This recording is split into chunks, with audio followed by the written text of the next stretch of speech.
Hey everyone, I'm 10 Tampa Bay meteorologist Colleen Campbell, and we are your hurricane headquarters. We're here to talk Hurricane Helene. Currently a Category 1 storm, but it is expected to intensify as we move into Thursday. So currently, this is a big storm. Let's just start off with that. This is the satellite imagery you see, so all those cloud tops, those bright colors, and look how far this extends, all the way from the Yucatan Peninsula into those southernmost states, southeastern states, Georgia, the Carolinas. We're just talking those cloudy bands, right? Talking the size here, estimated just from our little ruler that we have on our system here, about 778 miles wide. And then the length of this thing, 1,156. I mean, this thing is massive. But we're going to talk about the wind radius and how that could affect this forecast. So going into radar right now, we've seen some downpours in those far outer bands as they move through our area. But overall, today has been a quiet day.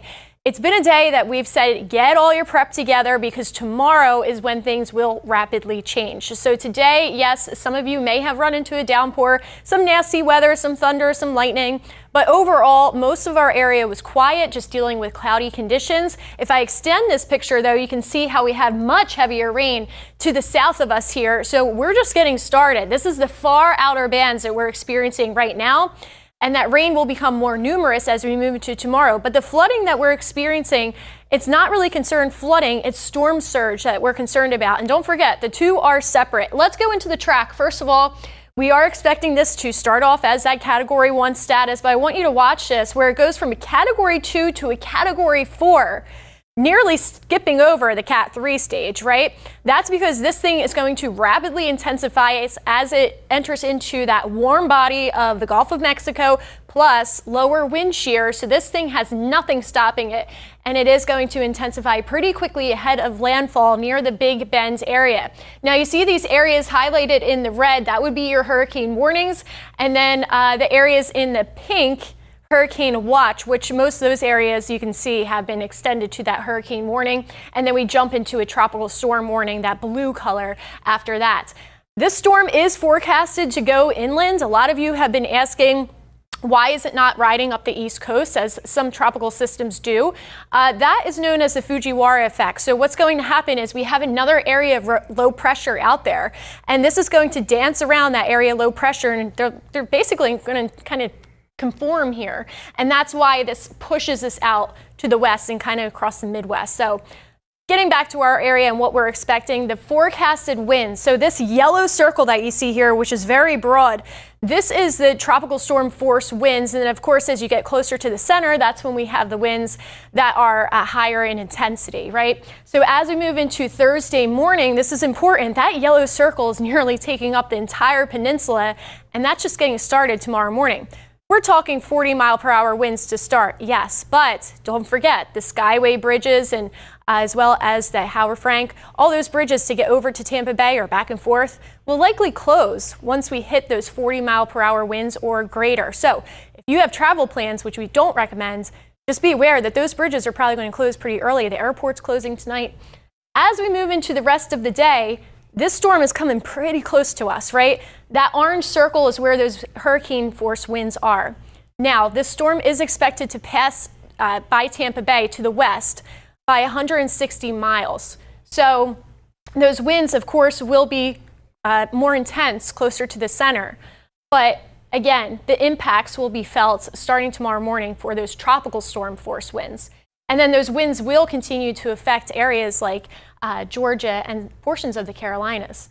All right, forecasted winds. Again, this is another way to look at it. Pretty calm right now, but as we move into tomorrow, we will start to see those winds in the double digits.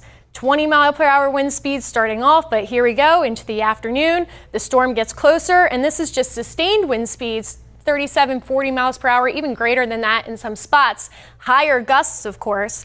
And then as the system moves off to the north, those winds will still continue to impact us. And this is the thing. This is where storm surge comes into play, right?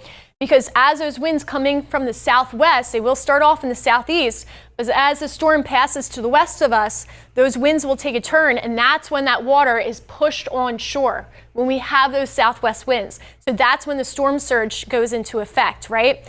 We're looking at the storm surge to start Thursday afternoon, Thursday evening, and really become intense for some places. We're going to go over the storm surge forecast in just a second. All right, so here we go. Popped up, right? We did have some updates here. Citrus County now 10 to 15 foot storm surge possible. 15 obviously being on the higher scale of that. We could be on the lower scale of that. If you're in an evacuation zone, you need to heed to those evacuations. You need to leave. You should be gone by now. And we're just talking going a couple miles inland, so you're out of that evacuation zone, going from evacuation zone A to B. Also, if you're in a mobile or manufactured home, you cannot, doesn't matter your evacuation zone, you cannot stay there. You have to go to a safer shelter. Also around Tampa Bay, well, let's start off with Pasco and Hernando County. I want to skip over them. 8 to 12 feet for storm surge expected. Again, 12 on the higher end. 5 to 8 feet for Tampa Bay.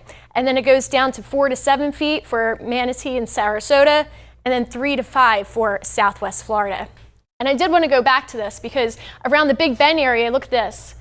Catastrophic storm surge could be happening. 15 to 20 feet. You know what that looks like? You have to go back to Ian in Southwest Florida, and I've seen the damage from 15-foot storm surge.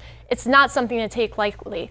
Please, if you know anybody in that area, close to Tallahassee, close to the Big Bend, make sure that they have a safe place to go. That is not a safe place to stay come tomorrow.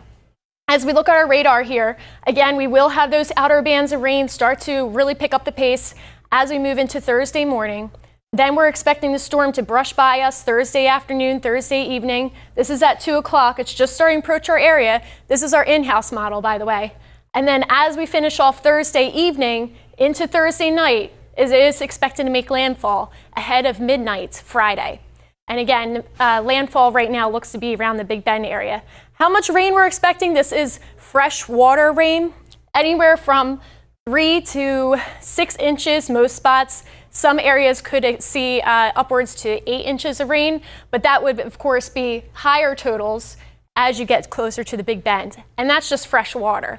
So the flooding will really be linked to the storm surge, not so much freshwater rain. Still can happen, though. There's still areas that have been saturated, Sarasota and Manatee counties, that are still picking up or still cleaning up after Debbie. So keep that in mind. 7-day forecast here. We do have a weather impact alert that's in effect for tomorrow and the first half of Friday for obvious reasons. Of course, we're always keeping you informed, prepared, and connected online and on the air. And we thank you for joining in.